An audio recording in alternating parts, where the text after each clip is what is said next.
I'm ChosenArchitect, and this is All the Mods 9, and today we're working on all kinds of automation and tools. Now, what's the one thing that we're going to run out of most? It's going to be iron. If you guessed iron, well, you're right. And well, there's many farms we can actually use to get iron. One being a vanilla iron golem farm, right? But there's a simpler solution to that. And here we go. We're crafting a few of these. So these iron farms, well, they don't exactly work by themselves. We are going to need a hopper to pull out of them or some sort of way to pull out of them. And we also need a villager. So, well, thankfully we know where some villages are at. But how am I going to get them hoppered out, and how do I want to set this up? I think what I might be able to do is simply use a puller upgrade, and we should be able to set this to pull from the up, which is going to pull from the top of the block. And so if I have a farm here, it should be able to pull from that. But the other farms are going to need hoppers. And I think the initial hopper investment is going to be well worth it once we have this going. And so I can just set up several of them, and I might even make another one to put in the center. That is going to be perfect because you want more than one of these. One of them is going to be very, very slow. But if we set up more than one, then we're going to be blazing through this. Oh yeah, we're going to need more iron. So to get more of that iron, we're going to have to go grab, yank, whatever you want to call it, some villagers. Now, this is just one of many farms that I want to set up today. Believe it or not, we should have access to tons of automation already, right from the start. As soon as we get access to iron and can make hoppers consistently, we should have access to tons of resources. So we're going to need 5 of these villagers, and I don't think it matters what they are, but we do need 5 of them, and I'm shift right clicking to pick them up. It seems a little wrong, but it works. So now that I have the villagers in my inventory, we can place them in.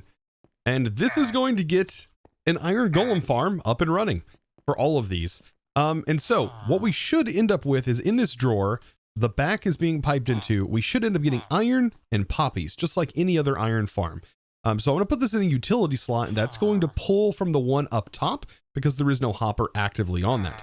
But this is also where it's going to be stored. So we should just let it be for a little while, and iron golem should spawn before we know it.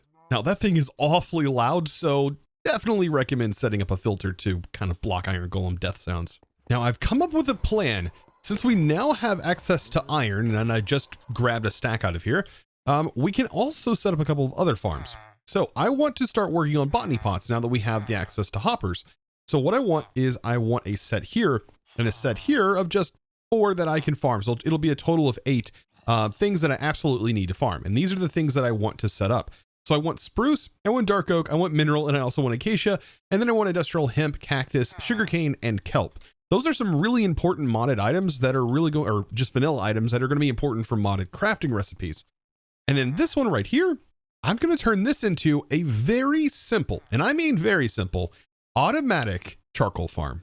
Now, this particular mod is incredibly easy to set up. They simply require flower pots, which we ended up getting a ton from a village. And then we have our hoppers. So the hoppers are the hardest part to get when setting these up, and they're just going to produce crops. So all we have to do is place in some dirt, and we can set up saplings in this one and then crops in the other one. We place this in, and then we say, okay, well, what do I want to farm in these? And then all we have to do is put our materials in, just like this. And then these are going to just start growing. So they're just going to grow over time. Now, there is a reason that I'm using barrels, a very specific reason. I could use chests, but barrels I think look really good. But not only that, we have sophisticated storage in here. And that opens up tons of possibilities for upgrades.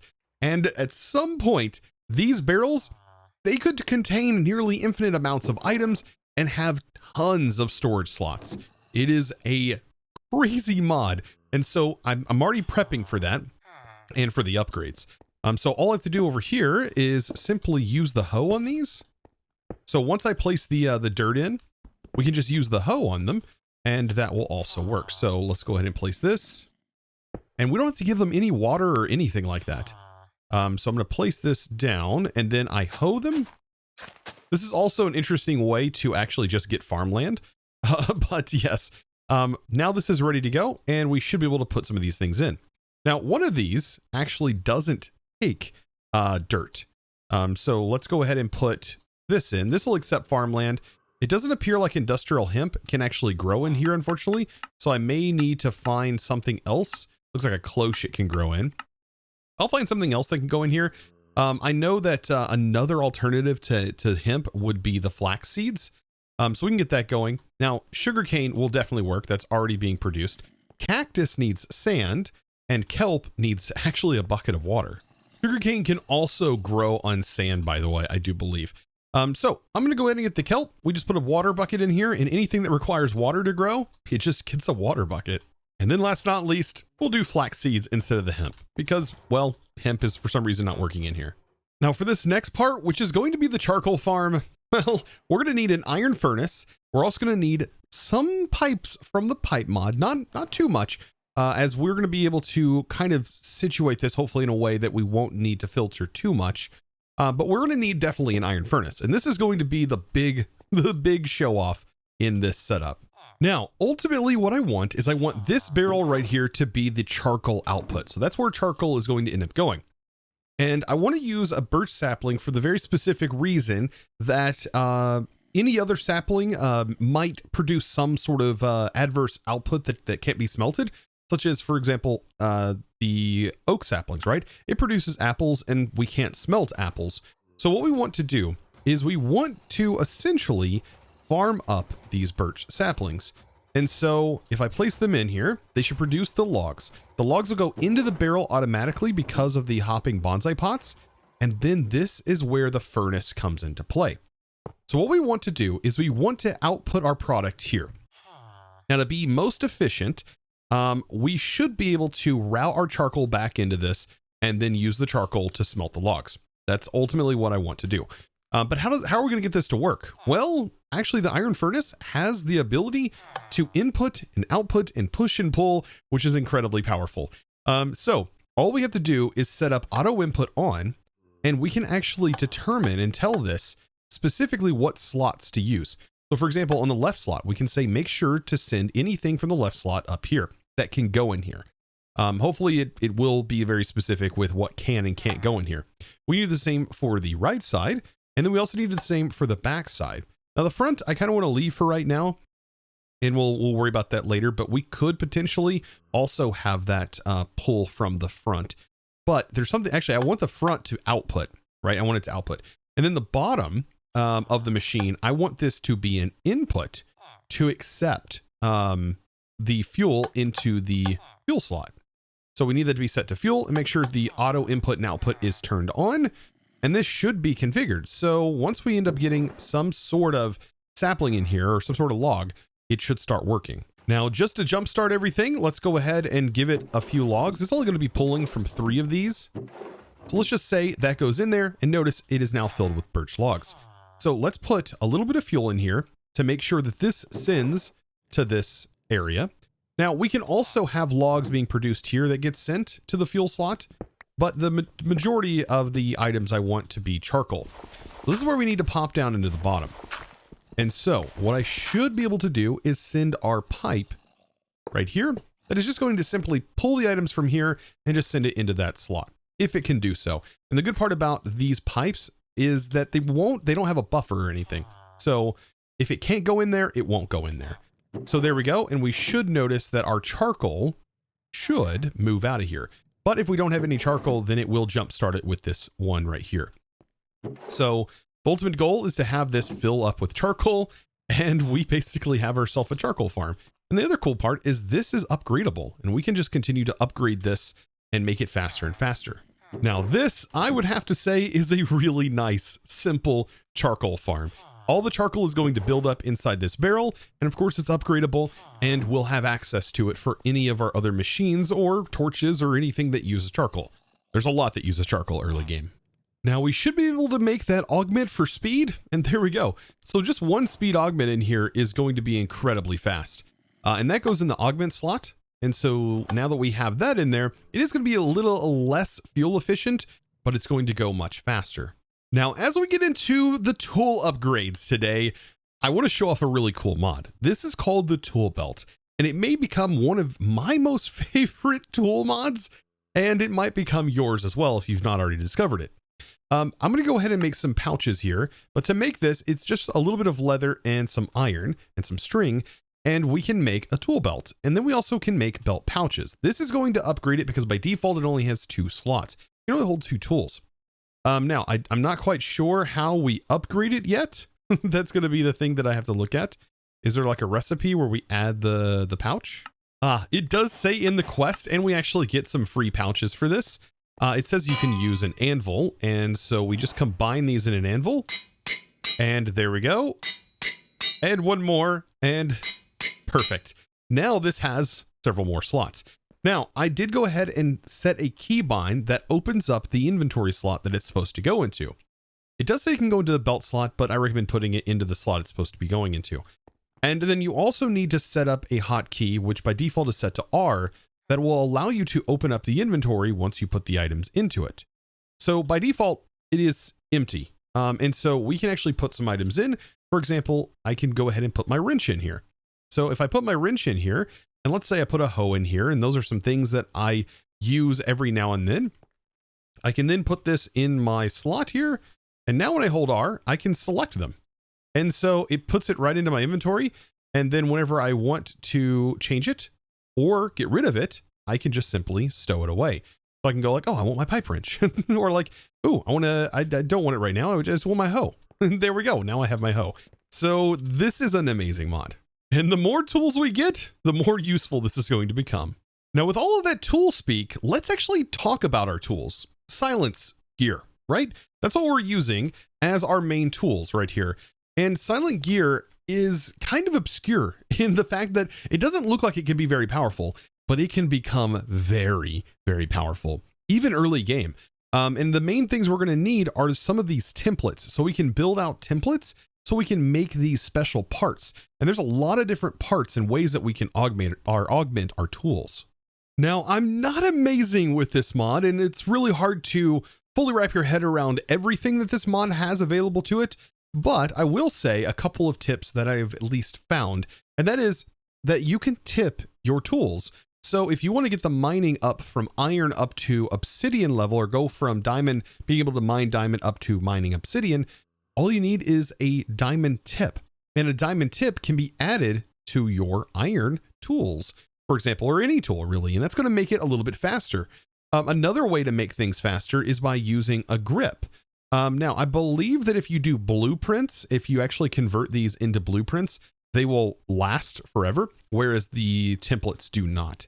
But just for an example, this will give us some grips. And so we should be able to apply a grip to this. And I don't know if leather also works as a grip.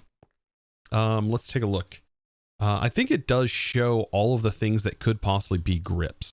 So if I go ahead and I say grip, which I think uses leather by default. Yeah, we could make a leather grip as well. And they have different stats associated to them. So this will be repair efficiency, harvest speed will be 10%, attack will be +2. This will be 10. So I almost think repair efficiency is way better, but it does look like the harvest speed will be faster if we use leather. I don't know. I like the harvest speed. So I'm going to go with leather, and then we can just simply apply that to our tool. And now we have a leather bound, basically diamond pickaxe that we can repair with iron. Now, another way we can customize our tools and armor, because you can also make armor from this mod, is you could coat things. However, I think the best thing would be to coat it in netherite, but we currently don't have netherite available right now. Prismarine might also have some good stats, but I can tell you gold is not that great. It may be a useful thing, for example, a helmet, or something that you take into the nether. But yes, as of right now, until we get blaze, we really won't be able to use this. Blaze gold might have some better stats, but all it's going to do to our main tools is lower our durability. And I don't really want to do that. So essentially, these silent gear tools and gear are basically tools that already have mending on them. So we don't really need to worry about too much, except for maybe unbreaking to make them last longer, even though we can just repair them. So the main thing we really need is whatever modifier we want to put on here. For example, Silk Touch, and then we also want Fortune. I should be able to get Fortune now that we're working on tool upgrades. Now, to obtain this Fortune book, this is where the Ender.io enchanter comes into play. And thankfully, we don't have to go through the process just yet of making dark still as we looted it. So this is one benefit of looting, is you actually can find this stuff just laying around in chests. So now we have ourselves an enchanter. How do we use this? Well, we need the book and then whatever material it takes to make it. For example, it requires some lapis and emeralds, and then it's going to require some levels. Currently, I don't have the levels, but we should be able to farm them quite easily. And to get our levels up, we should be able to simply use a fletching table and ourselves a villager. And we can just trade it some sticks that we farmed from our logs. So, bam, just like that. And we can cycle through trades. And that, believe it or not, gives you quite a bit of experience. Now, having multiple fletchers is going to be a good idea.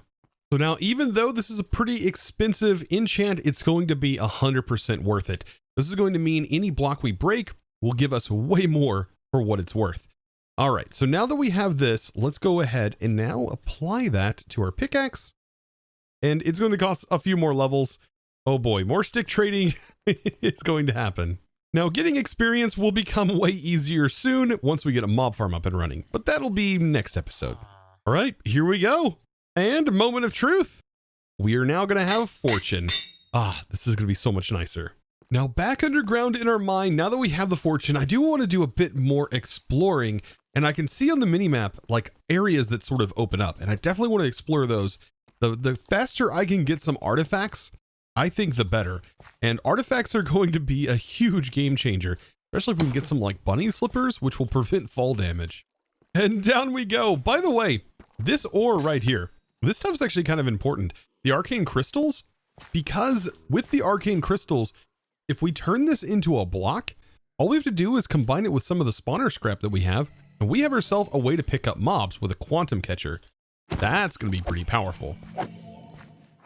What is this guy? It's a wraith? Hold up. All right, so mobs are definitely out to get me right now. And we also have pillagers apparently now. Oh, the wraiths. I forgot about those mobs. They drop your health. Your overall health is reduced. This is an apotheosis boss. Has to be. I've got to break this. Okay. Oh. All right. These guys have a lot of health. And I do not. Okay, there we go. Wow. Let this have loot. Oh, it has 2 diamonds. That's really nice. I mean, there's bound to be really good loot just waiting for us in one of these containers. Oh, this is super nice. This is like a whole area of Gregstar redstone ore. And the good part about this is like you can smelt it down. And it smelts down. Each one of these equals 5 redstone. And we just looted a ton of it. Is this an abandoned mine shaft? No. Uh-oh. That's a boss. Okay, this is a special one of these rooms. Nope. The spooter has no time left on it. Oh my goodness. I'm going to die from this. No! I must run. Oh my goodness. 5? That guy is dealing so much damage. We have to fight it in water though. That's going to be our only way. It's setting us on fire. Oh no. I've got to eat. I've got to eat. I've got to eat. Otherwise, I'm going to die. I'm going to die. No. Please, let's get this. Come on. I'm just going to swipe faster. Oh, thank goodness. Oh, my heart. That was a thing. Oh my goodness, man. That's a lot, but maybe there's some good loot. Oh, okay, so there is some good loot in here. What about this one? Oh, ender pearls. Yes, I will take all the ender pearls we can get our hands on. Yeah, I just unloaded everything, and this does seem like it's a mine shaft, but not a normal one. That's for sure. This is very overgrown. Oh, and there's another one of the wraiths, but there's also an inventory. These guys are scary because they like melt away your total health. Come here. There we go. Got him. All right. What's inside this? There's a used skillet in here, but there's a bucket of lava. Very nice. We got a Railcraft Reborn tool. That's kind of cool. And some more backpacks. Ooh, and a loot capacitor. I will take that every day of the week. This is such a nice cave. This has to be some sort of mod, right? Yes. This has got to be Young's mod, right? Young's Better Caves. Did we just, okay, we just got a Ring of Blood Affinity +1 to the Heart Stop from Iron Spells. I'm kind of interested to see more about that mod. I've played around with it just a little bit, but I would be interested to see what more that mod has to offer. Oh, this looks big. Oh, yes. That's what I wanted. I wanted a big open area to find. Oh, because this makes looting so nice. I've got a... Oh, this is a cave creeper. I've got a cave creeper sneaking up on me. These things are so worth finding if you can. Oh, man, definitely getting a mob farm up from that would be amazing. It's good to know that they spawn. This, on the other hand, I am not a fan of. We do have the Enderman Overhaul mod as well in here. And they just kind of aggro on you while you're just walking near them, which is definitely scary. Oh no, this spawner has silverfish. No, no, no, no. Let me get rid of it. Come on. Oh, another one spawned. Silverfish are the worst. Their hitboxes are so small. Oh, this is a great way to farm up slimes. It's so nice. This loot chest had slime spawn eggs in it. What? I mean, we probably will end up, however, with slime spawning in our mob farm. Ah, there's one of the artifact places up here. Definitely worth going up here and grabbing. Just need to make sure it's not trapped. Okay, doesn't appear to be. Okay, good. Ooh, we ended up getting an artifact. Okay, so this has a chance to damage attackers.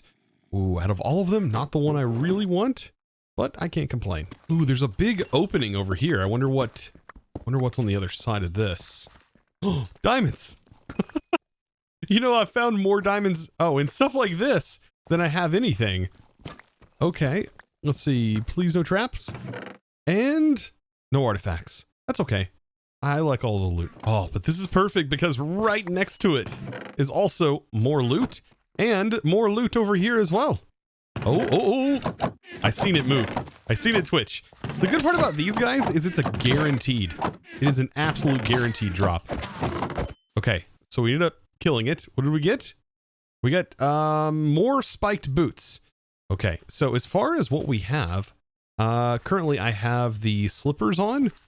So I've gotten a few artifacts so far in my journey.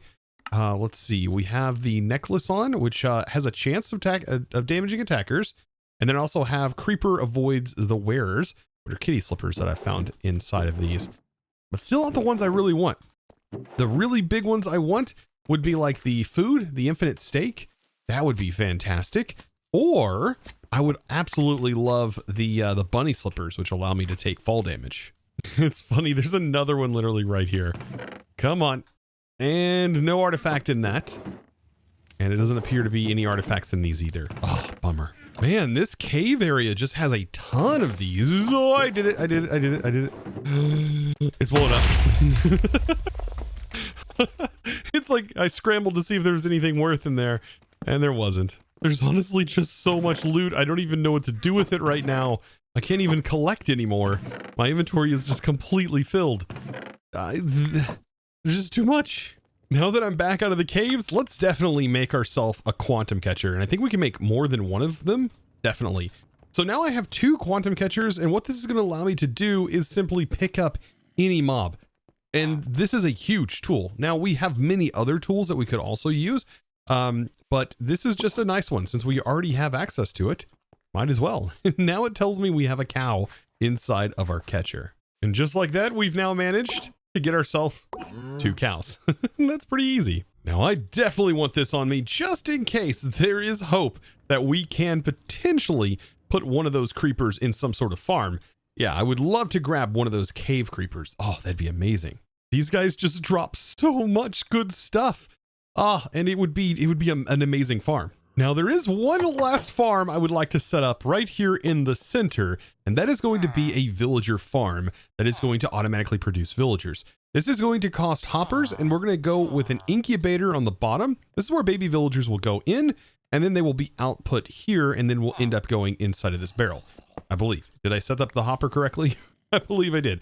So the hopper needs to be facing into this barrel, and then we will have, like I said, the incubator here. And then we'll have another hopper on top for right now. And then that is where our breeder is going to go. And I love easy villagers. It's so nice to have all of these in just one single block.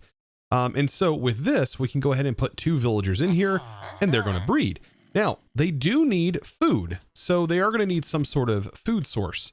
So I am going to use another hopper and I should be able to pop up here. Let's actually grab these out. They're actually going to send everything down here, aren't they? Here we go. So we'll have that placed on top, but they need food just like a normal farm. And that's going to come from the farmer. So you actually get everything you need to simply automate this. And it's in a stacking format.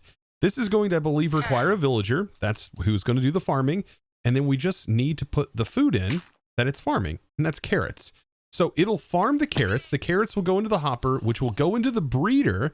And then the breeder will output the babies. The babies will then go into the hopper and go into the incubator. And then the incubator, when it is fully grown, when the villagers are grown, they'll end up in this barrel. And that's amazing because we can then use all of those villagers for villager farming. And there's a ton of things in modded Minecraft that utilize villager traits. So it's definitely worth getting this set up. And yeah, hoppers right now are not the most beautiful things in the world, but it does get it done. And we can always cover them up with the vanilla style, just simply placing some trapdoors on there. I don't know if this is prettier than having just hoppers, but it at least masks them. You know, I think the only tool left really that we need is going to be Silk Touch. And we should be able to get ourselves some Silk Touch by simply crafting a slime ball with this. And that is probably one of the easiest ways I've ever cut in the Silk Touch book outside of villagers. But this still takes quite a bit of time. So now we should have plenty. I went ahead and upgraded my other iron pick that I had in my inventory. And this one is going to receive Silk Touch. It also has efficiency on it, which kind of makes it a little bit nicer. But there we go. We have the dual pick setup, which is, in my opinion, like the best thing. I also went ahead and used the wool on this. So these traits are kind of interesting. I believe if I'm holding this pickaxe, we do get like a magnetic effect on top of the magnet that our backpack already has. So just a lot of interesting things today to cover. Now, I only think after today, we're set up for success. With all of this stuff that we now have, it should make it a whole lot easier for me to start progressing through some other mods. And we should be able to get into some ore processing and even a mob farm very, very soon. So now if that's something you're looking forward to, be sure to click that subscribe button if you haven't already and give this video a huge thumbs up. Guys, I thank you so very much for watching, and well, it's now time to thank the amazing supporter of today's episode. And that amazing thanks is going to go out to Sin0721. Thank you so much for your amazing support, by the way, over on the Discord, becoming a Discord premium member and supporting in one of the best ways possible. My goodness, what a journey so far, and I'm looking forward to more to come. I hope you're enjoying, and as well, and of course, guys, as always, thanks for watching. Bye.